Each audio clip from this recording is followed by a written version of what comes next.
There's a new sculpture taking shape in Sydney this lunchtime, but you better be quick if you want to see it, because it'll soon disappear before your eyes. And that's the idea.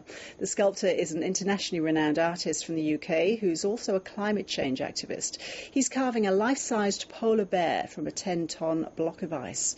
Once it's finished, Mark Coreth wants the public to touch the ice, making it melt more quickly.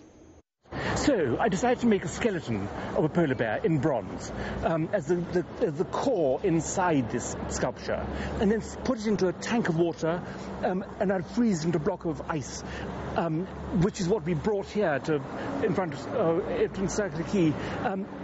A block of ice hidden inside as a skeleton of a bear, and then it's a really theatrical performance of carving it into a polar bear. So you will end up in an hour or two with a life-size ice bear here in front of the Customs House.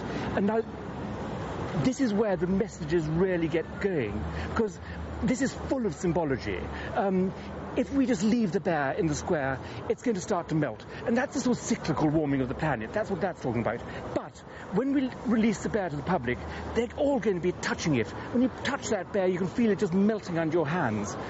If you touch it hard, it'll melt hard. If you touch it lightly, it'll melt lightly. And that's the sort of human impact that's being described. You've done this in several cities around the world. Do you find that it is more powerful a message if you do it in this way and encourage people to get physical with the sculpture?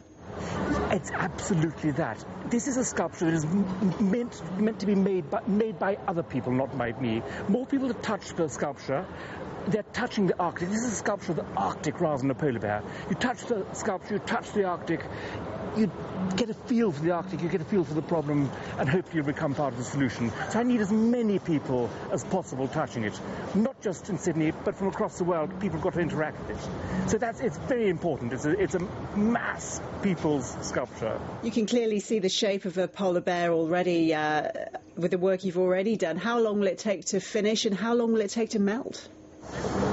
Now, I think finishing, I would say I'm confident I'll be finished by lunchtime, 1 o'clock maybe. Melting, that's a bit like one of those other metaphors. The scientists don't know how long that multi-year ice, summer sea ice is going to go. I don't quite know how long this is going to go. We've got a good, blazing winter Sydney sun, but it's powerful. That's already melting it. We haven't got any wind, which is great. We don't have any rain, which is great. So all these are factors, but I think ultimately it'll come down to people. How many people touch it? Tonight, with the Customs House lit up in the way it is, drawing crowds, I think we'll have a lot of people touching it, and that's going to melt it away very, very quickly. Mark Coreth, best of luck. Thanks for talking to us. Thank you very much.